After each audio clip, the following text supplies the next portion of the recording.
MCR Pure Cotton Club, formals and casual shirts. குழந்தை பெத்துக்கிறதுக்கு ஆம்பளை தேவையில்லை. எல்லா பொம்பளைங்களும் உங்களோட ஃபெமினிஸ்ட் ஆங்கிள் எல்லா விஷயத்திலும் கொண்டு வந்து திணிக்காதீங்க. குறைந்த விலை, நிறைந்த தரம், தங்கள் தேவைகள் அனைத்தும் ஒரே இடத்தில். ஜெயச்சந்திரன். ஈரோடு கிழக்கு இடைத்தேர்தல் அறிவிக்கப்பட்டிருக்கு. கடந்த முறை போட்டிட்ட மாதிரியே இந்த முறையும் போட்டியிடுறதா அது ஐடியா இருக்கா? மாவட்ட செயலாளர்கள் கூட்டத்தில் எடப்பாடியார் இதற்குரிய வியூகம் என்ன அடுத்த கட்ட நடவடிக்கைன்னு அறிவிக்க போறாரு. அமைச்சர் ஜெயக்குமார் பேசும்போது இப்பவுமே தேர்தல் முறையா நடக்காது, அதிகார துஷ்பிரயோகம் நடக்கும், திமுக அவங்க அதிகாரத்தை காட்டுவாங்க அப்படிங்கிற மாதிரியான ஒரு புறக்கணிக்கிறதுக்கான ஒரு சில ஸ்டேட்மெண்ட்ஸ் எல்லாம் முன்னாடியே எடுத்து வைக்கிற மாதிரி இருக்கே, திரும்பவும் புறக்கணிக்கிற மாதிரி திட்டம் தானா? திருமங்கலம் ஃபார்முலா இது உலகுக்கு அறிமுகப்படுத்தினது திமுக. அதுக்கடுத்து பட்டி தொட்டி ஃபார்முலா, மக்களை ஆடு மாடுகள் மாதிரி பட்டியில் அடைச்சி வைக்கிற ஃபார்முலாங்கிறது போன ஈரோடு இடைத்தேர்தலில் பார்த்தோம். அதனால அனைத்து அதிகார துஷ்பிரயோகமும் அங்கே நடக்கும் அப்படிங்கிறத எங்க அமைச்சர் சொல்றாரு. அதுக்காக நாங்க பயந்து பின்வாங்க போறோம் அந்த மாதிரி அது வேற எப்படி புரிஞ்சுக்கணும்னு சொல்லுங்களேன். தேர்தல் வாக்குல 90 விழுக்காடு முடிச்சிட்டோம், மகளிருக்கான கட்சி இவ்வளவு வீரம் பேசுறீங்க, உங்களை பார்த்து ஒருத்தர் அதிகார துஷ்பிரயோகம் பண்ணி தான் ஜெயிப்பீங்கன்னு சொல்றாரு, அப்படிதான் பண்ணுவீங்கன்னு ஒரு குற்றச்சாட்டு வைக்கிறாரு. இது உங்களுக்கு வெக்கமா இல்லையா, இது ஒரு தனி குழிவா இல்லையா, நீங்க திமுகவை பார்த்து கேட்க வேண்டிய கேள்வி இது. இவ்வளோ துஷ்பிரயோகம் பண்ணி, அதிகார துஷ்பிரயோகம் பண்ணி, இவ்வளோ பண்ணி கொலுசு கிலுசன்லாம் கொடுத்து ஜெயிச்சிருக்கிறாங்க. கேவலமாக ஒரு இடைத்தேர்தல் நடந்து முடிஞ்சிருக்கு, அதை பற்றி யாரும் பேச மாட்டேங்கிறீங்க. ஊடகத்துக்கு பதில் தெரியணுங்கிறக்க உடனே பதில் சொல்லுமா என்ன யாராவது? விக்கிரவாண்டியில அதிமுக களை இறங்கி இருந்தா திமுகவோட இந்த எல்லா துஷ்பிரயோகங்களும் தடுத்து நிறுத்தி இருக்கலாமே. நிறுத்தி இருந்தீங்கன்னா இன்னைக்கு ஈரோடு கிழக்குல திமுக கொஞ்சம் அவங்க டிஃபென்ஸ் மோடுக்கு போயிருப்பாங்கல்ல, இன்னைக்கு நீங்க டிஃபென்ஸ் மோடுக்கு போறது அவங்க போயிருப்பாங்கல்ல. அதுல தான் அதை நடத்தி காமிக்கணுங்கிறது இல்லை. இப்போ ஈரோடுல கூட அது நடக்குது. நீ கேட்ட கேள்விகள்லாம் பதில் தரக்கூடிய காலம் இன்னும் 1 மாசம் தான். ஈரோடு என்பது ஒரு மாற்றத்திற்கான துவக்கமாக இருக்க வேண்டும் என்பது அனைவரின் விருப்பம். ஈரோடு கிழக்கு இடைத்தேர்தல் அறிவிக்கப்பட்டிருக்கு. கடந்த முறை போட்டிட்ட மாதிரியே இந்த முறையும் போட்டியிடுறதா அது ஐடியா இருக்கா? மாவட்ட செயலாளர்கள் கூட்டத்தில் எடப்பாடியார் இதற்குரிய வியூகம் என்ன அடுத்த கட்ட நடவடிக்கைன்னு அறிவிக்க போறாரு. முடிச்ச உடனே அவ்வளவுதான். இல்ல, கடந்த இப்ப விக்கிரவாண்டி இடைத்தேர்தலே அதிமுக புறக்கணிச்சிருச்சு. அதுக்கு பல காரணங்கள் சொன்னீங்க. தேர்தல் முறையா நடக்காது, அதுக்கப்புறம் ஆளுங்கட்சி அதிகார துஷ்பிரயோகம் இருக்கும் அப்படின்னு பல காரணங்கள் சொல்லி புறக்கணிச்சிங்க. ஸோ இப்போ அமைச்சர் ஜெயக்குமார் பேசும்போது இப்பவுமே தேர்தல் முறையா நடக்காது, அதிகார துஷ்பிரயோகம் நடக்கும், திமுக அவங்க அதிகாரத்தை காட்டுவாங்க அப்படிங்கிற மாதிரியான ஒரு புறக்கணிக்கிறதுக்கான ஒரு சில ஸ்டேட்மெண்ட்ஸ் எல்லாம் முன்னாடியே எடுத்து வைக்கிற மாதிரி இருக்கே, திரும்பவும் புறக்கணிக்கிற மாதிரி திட்டம் தானா? மரியாதைக்குரிய அமைச்சர் ஜெயக்குமார் சொன்னது உண்மையின் வெளிப்பாடு, என்ன நடந்ததுங்கிறத சொல்றாரு. நீங்க போட்டி நடக்க போறதுங்கிறது இல்ல, அதுக்கும் போட்டியிடுவோமோ இல்லையாங்கிற முடிவுக்கு சம்பந்தமே கிடையாது. ரெண்டுக்கும் சம்பந்தம் இல்லாத விஷயத்தை கஷ்டப்பட்டு ஜோடிக்க வேண்டாம். மொட்டை தலைக்கும் முழங்களுக்கும் முடிச்சு போட வேண்டாம். திருமங்கலம் ஃபார்முலா இது உலகுக்கு அறிமுகப்படுத்தினது திமுக. அதுக்கடுத்து ஹவாலா ஃபார்முலா அறிமுகப்படுத்தினது டிடிவி தினகரன் ஆர்கே நகரில்.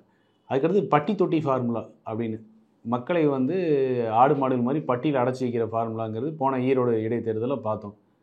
அதனால் அனைத்து அதிகார துஷ்பிரயோகமும் அங்கே நடக்கும் அப்படிங்கிறத எங்கள் அமைச்சர் சொல்கிறாரு. அதுக்காக நாங்கள் பயந்து பின்வாங்க போகிறோம் அந்த மாதிரி எதுவுமே கிடையாது. அது வேற எப்படி புரிஞ்சுக்கணும்னு சொல்லுங்களேன். அதிமுக ஒரு பெரிய கட்சி, அதிமுக திமுக தான் சொல்கிறேன் 20-25% வாக்கு வச்சிருக்கிற ஒரு பெரிய கட்சி. திமுக களத்தில் இருக்காங்க, பாமக களத்துக்கு வராங்க பாஜக துணையோட. பெரிய கட்சி அதிமுக ஒதுங்கி போறீங்க அப்படின்னா அப்புறம் தோத்துருவோன்ற பயம் இல்லாம வேற என்ன நாம எடுத்துக்கணும்? ஒதுங்கி போறீங்களோ உங்க கற்பனை வளத்துக்கு வாழ்த்துக்கள். இல்ல, விக்கிரவாண்டியில அதானே சார் நடந்துச்சு. விக்கிரவாண்டியில அதானே நடந்தது. உங்களுக்கு மரியாதைக்குரிய டைரக்டர் மணிரத்னம் அவர்களோ, மரியாதைக்குரிய டைரக்டர் சங்கர் அவர்களோ, இல்ல லோகேஷ் கனகராஜ் அவர்களோ உங்களுக்கு ஒரு வாய்ப்பு கொடுக்கறதுக்கு நான் அவங்கள்ட்ட முடிஞ்சா அவங்கள்ட்ட பரிந்துரை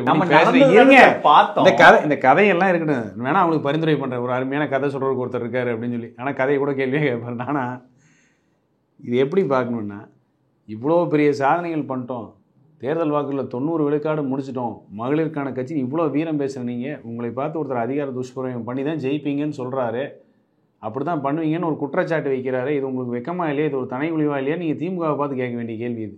ஒரு ஜனநாயகத்துல ஆரோக்கியமா போட்டி போடுறதுக்கு வழி இல்ல சார். இப்ப பாமக போட்டிட்டாங்களே, யாரு தேர்தல புறக்கணிக்கல, திமுக மட்டுமா நின்னாங்க? பாமக இருக்கிற தைரியம், பாஜக கூட்டணி இருக்கிற தைரியம் ஏன் அதிமுக இல்லன்ற கேள்வி இயல்பா வரும். அதிமுகவோட நிலைப்பாடே சொல்லாத போது நீங்களாவே ஏன் புறக்கணிக்கிறவங்களா ஏன் பேச ஆரம்பிச்சிட்டீங்க? இல்ல, கடந்த தேர்தல் ஏன் பயப்படுறோம், பயப்படுகிறீர்கள், ஏன் ஒதுங்குறீர்கள், ஏன் புறக்கணிக்கிறீங்க? அண்ணாமலை சொல்றாரு சார், நாங்க அதிமுக பத்தி அண்ணாமலை சொல்றாரு. இல்ல, அவரோட கட்சி நிலைப்பாட அவர் சொல்றாரு சார், நாங்க தேர்தல வேட்பாளர் தேர்வாகட்டும், மையக்குழு கூட்டம் எல்லாம் நடக்கும் அப்படின்றாரு. ஆனா அதிமுக எடுத்த விதத்துல ஆளுங்கட்சி அதிகார துஷ்பிரயோகம் பண்ணும், அவங்க அவங்களோட வலிமையை காட்டுவாங்கன்னு ஏன் நீங்க எடுத்தது டிஃபென்ஸ் மோடுக்கு ஏன் போறீங்க? ஏன் போக கூடாதுன்னு கேக்குறீங்க? இது ஒரு கருத்து சொல்ற கூட ஒரு குத்தமா நாட்டுல இப்போ இல்ல ஏன் அவ்வளவு ஏன் அதாவது difference அவ்வளவு போட்டுக்கே போறீங்க? கேவலமா ஒரு வழக்கமா இடைத்தேர்தல் பொதுச் செயலாளர் இல்ல, ஒரு இருப்பாருன்னு நிமிஷம். தானே சொல்லுவீங்க. ஒரு ஏன் இப்ப நிமிஷம். இந்த இடத்துக்கு இவ்வளவு போறீங்க? கேவலமா ஒரு இடைத்தேர்தல் நடந்து முடிஞ்சிருக்கு, அதை பத்தி யாரும் பேச மாட்டேங்கிறீங்களே. கொலுசு கம்மல் எல்லாம் கொடுத்து பட்டி தொட்டி மாதிரி அடைச்சு வச்சு நீங்க ஒரு களத்துல நீங்க தடுத்துக்கலாம்ல சார். ஜனநாயக கேலி குதாம தடுக்கிறதுக்கு எவ்வளவு முயற்சி பண்ணாம நீங்க கம்ப்ளைண்ட் களத்திலேயே இல்லையே, களத்துல தானே தடுத்திருப்பீங்க. அதிமுக போட்டியிடவே இல்லையே விக்கிரவாண்டியில. விக்கிரவாண்டி சொல்ல பட்டி தொட்டிங்கிறது வந்து ஈரோடு இடைத்தேர்தல் ஆல்ரெடி நடந்ததை சொல்லிட்டு இருக்கோம். இவ்வளோ துஷ்பிரயோகம் பண்ணி அதிகார துஷ்பிரயோகம் பண்ணி இவ்வளோ பண்ணி கொலுசு கிலுசெல்லாம் கொடுத்து ஜெயிச்சிருக்கிறாங்க. அதை பற்றி பேசணும். இவ்வளோ கேவலமாக இவ்வளோ பண்ணி ஜெயிக்கணும்னு ஒரு தேவை இருக்கான்னு பேசியிருக்கணும். அதை பற்றி பேச மாட்டேங்கிறேன். முடிவே அறிவிக்கல பொதுச் செயலாளர். அதுக்குள்ளார ஜெயக்குமார் அண்ணன் இப்படி சொல்லிட்டாரு அப்படி சொல்கிறாரு அப்போ இதானே அதானே எதுக்கு நம்ம ஊடகத்தில் கற்பனையில் பேசணும்? சொல்லட்டுமே, என்ன ஊடகத்துக்கு பதில் தெரியணுங்கிறக்க உடனே வந்து பதில் சொல்லணுமா என்ன யாராவது? இல்ல ஊடகத்துக்கு உடனே தெரிஞ்சாகணுங்கிறக்க ஏன் இந்த கேள்வி வருது அப்படின்னா, விக்கிரவாண்டியில அதிமுக தைரியமா களம் இறங்கி இருந்தா இந்த சிக்கலே இல்ல. ஈரோடு கிழக்கு இடைத்தேர்தலில் நிக்க போறாங்க நம்ம கண்ண மூடிட்டு சொல்லலாம். என்னோட தெரிஞ்ச ஒரு முன்னணி டைரக்டர் வேணா இப்பயே பேசிடுறேன். விக்கிரவாண்டியில் அதிமுக தைரியமாக களம் இறங்கினார். யார் சொன்னா இடைத்தேர்தலை புறக்கணிச்சா தைரியம் இல்லைன்னு? யார் சொன்னா? கருணாநிதி இடைத்தேர்தலை புறக்கணிக்கலையா? அப்பவும் இதே விமர்சனம் வைக்கப்பட்டது சார். கருணாநிதி பயந்துட்டாருங்க விமர்சனம் அப்பவும் வைக்கப்பட்டது. இல்ல சார், ஒரு அடிப்படை விதியா சொல்றேன். எதிர்கட்சி சொல்லட்டும். இப்போ நாங்கள் வந்து தேர்தலை புறக்கணிக்கணும்னு சொன்னால் அங்கே இருக்கிற அரசியல் ஊடகங்கிறது நடுநிலை சார். அவங்க அரசியல் இயக்கத்தில் இருக்கிறவங்க மாதிரி பேசக்கூடாது. ஜனநாயகத்தின் 4வது நூல், அதுக்குன்னு ஒரு மாண்பு இருக்குது, அதுக்குன்னு ஒரு கண்ணியம் இருக்குது. ஊடகத்தில் இருக்கிறவங்க வந்து அரசியல் கட்சி அரசியல்வாதி மாதிரி பேச ஆரம்பிச்சிங்கன்னு வச்சுங்க, அது ஜனநாயகத்துக்கு நல்லதில்லை சார். அஇஅதிமுக தேர்தல் களத்தில் நின்று நிரூபித்திருந்தால் நீங்கள் ஒரு கேள்வி வச்சிங்கன்னா நான் வந்து பாராட்டி வரவேற்றிருப்பேன். ஆக அதிமுக தைரியமா இறங்கி தானே நீங்க வந்து திமுகவும் வேற கட்சி மாதிரி பேசக்கூடாது கேட்கறது. இல்ல நீங்க அந்த மாதிரி அதிமுக மாதிரியான ஒரு பெரிய கட்சி ஏன் இடைத்தேர்தலை நிக்கலன்னு கேட்க வேண்டிய கடமையும் கரெக்ட் சார். கேளுங்கிறேன். அரசியல் இயக்கங்கள் பேசுற மாதிரி ஊடகம் அது கிடையாது. ஊடகம் அரசியல் கட்சி கிடையாது. அவ்வளவுதான் வித்தியாசம். இல்ல எனக்கு என்னன்னா, புறக்கணித்தது என்பது திட்டமிட்டு எடுக்கப்பட்ட முடிவு. அது முடிவு சாதகமா பாதகமா திட்டமிட்டு எடுக்கப்பட்ட முடிவு இருக்குல்ல சார். அதுக்கு பின்னாடி சில கணக்குகள்லாம் நீங்க வச்சிருப்பீங்கல்ல. அதுக்கு நீங்க சொல்றதா அதிகார துஷ்பிரயோகம் வந்து பணம் விளையாடுன்ற கணக்கெல்லாம் சொல்றீங்களே.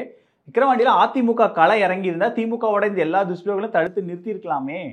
நிறுத்திருந்தீங்கன்னா இன்னைக்கு ஈரோடு கிழக்குல திமுக கொஞ்சம் அவங்க டிஃபென்ஸ் மோடுக்கு போயிருப்பாங்கல்ல. இன்னைக்கு நீங்க டிஃபென்ஸ் மோடுக்கு போறது அவங்க போயிருப்பாங்கல்ல. அது ஈரோடுல கூட நடக்கும். அதுலதான் அதை நடத்தி காமிக்கணுங்கிறது இல்லை. இப்ப ஈரோடுல கூட அது நடக்கும். அதனால களம் வந்து தினம் தினம் மாறிக்கொண்டு இருக்கிறது தான் அரசியல். அதுவும் இப்போ தேர்தல் இன்னும் 1 வருஷத்துல இருக்கு. விக்கிரவாண்டிங்கிற ஒரு 3 மாதத்துக்கு முன்னாடி இருக்கிற ஒரு விஷயம். அதுக்கான கால சூழலை கருத்தில் கொண்டு ஒரு தலைமை எடுக்கக்கூடிய முடிவு. என்னோட அடுத்த கேள்விக்கான லீடை நீங்களே கொடுத்துட்டீங்க. இன்னும் தேர்தலுக்கு ஓராண்டு இருக்கும்போது வர இடைத்தேர்தல். ஸோ இந்த திமுக வந்து இந்த ஆட்சிக்கான ஒரு மக்களுடைய மதிப்பை அவங்க பார்ப்பாங்க. அதிமுக களம் இறங்கி அதை எந்த அளவுக்கு டிஃபெண்ட் பண்ண போறீங்க அப்படிங்கிறது ஒரு கேள்வி. தேர்தல் முடிச்ச பிறகு வரக்கூடிய ரிசல்ட்டை பார்த்து நம்ம இன்னும் அனாலிசிஸ் பண்ணி பேசத்தான் போறோம். காலம் இருக்கு. நீங்க கேட்ட கேள்விகள்லாம் பதில் தரக்கூடிய காலம் இன்னும் 1 மாசம் தான். இல்ல கடந்த முறை அதிமுக ஒரு கூட்டணி பலத்தோட இருந்தது. கூட்டணியோட போட்டியிட்டீங்க. ஈரோடு கிழக்குல சொல்றேன். அப்ப பாஜகவோட கூட்டணியில இருந்தீங்க. இந்த முறை வந்து பாஜகவோட கூட்டணி இல்ல, பாமகவோட கூட்டணி இல்ல. இந்த முறை அவங்களும் அங்க பாஜக போட்டியிடலாம். பல நெருக்கடிகள் அதிமுக. ஆக்சுவலி இது எப்படி பேசியிருக்கணும் தெரியுமா? நானா இருந்தா எப்படி பேசியிருப்பேன்னா, திமுக காங்கிரஸுக்கு சீட்டு கொடுக்குமான்னு கேட்டிருப்பேன். அதை நான் திமுக கிட்ட கேட்டுப்பேன். இல்ல கேளுங்க, அந்த கேள்வி யார்கிட்ட பேசலாம், யார்கிட்ட பேசுறது. திமுக காங்கிரஸ் சீட்டு கொடுக்குமா? அது அவங்க உட்கட்சி, அவங்க கூட்டணி பிரச்சனை. காங்கிரஸ் ஜெயிச்சது என்றால் காங்கிரஸுக்கு தேர்தல் வரும் நேரத்தில் பேரம் பேசக்கூடிய வாய்ப்புகள் அதிகம். அதனால காங்கிரஸ் சீட்டு கொடுத்து காங்கிரஸை தோல்வி செய்ய வைக்குமா திமுக? இல்லை சப்போஸ் அதில் காங்கிரஸ் தோத்துருச்சு அப்படின்னா பாஜகவோட நெருக்கத்துக்கான சமிகை இன்னும் பலப்படுமா? கள்ள உறவுங்கிறது இன்னும் வெளிப்படையாக வந்து இன்னும் நல்ல உறவாக மாறுமா?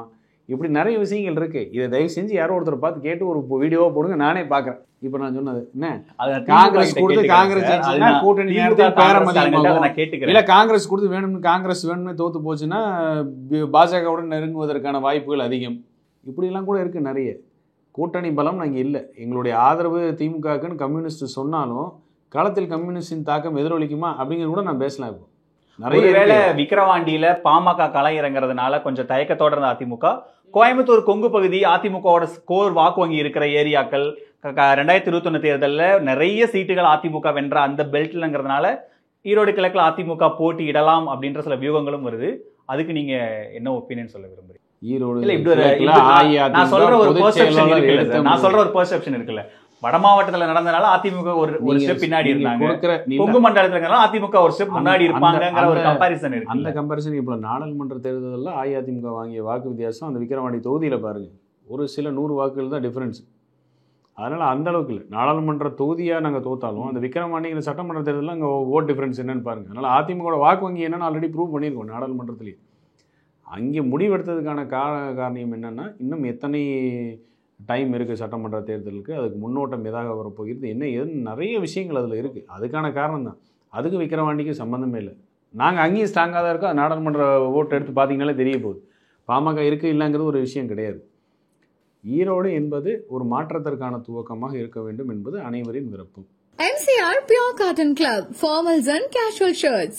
4 மாச குழந்தைய வயித்துல வச்சுட்டு இப்ப வந்து அப்பா யாருன்னு கேக்குற? குறைந்த விலை, நிறைந்த தரம், தங்கள் தேவைகள் அனைத்தும் ஒரே இடத்தில். ஜெயச்சந்திரன்.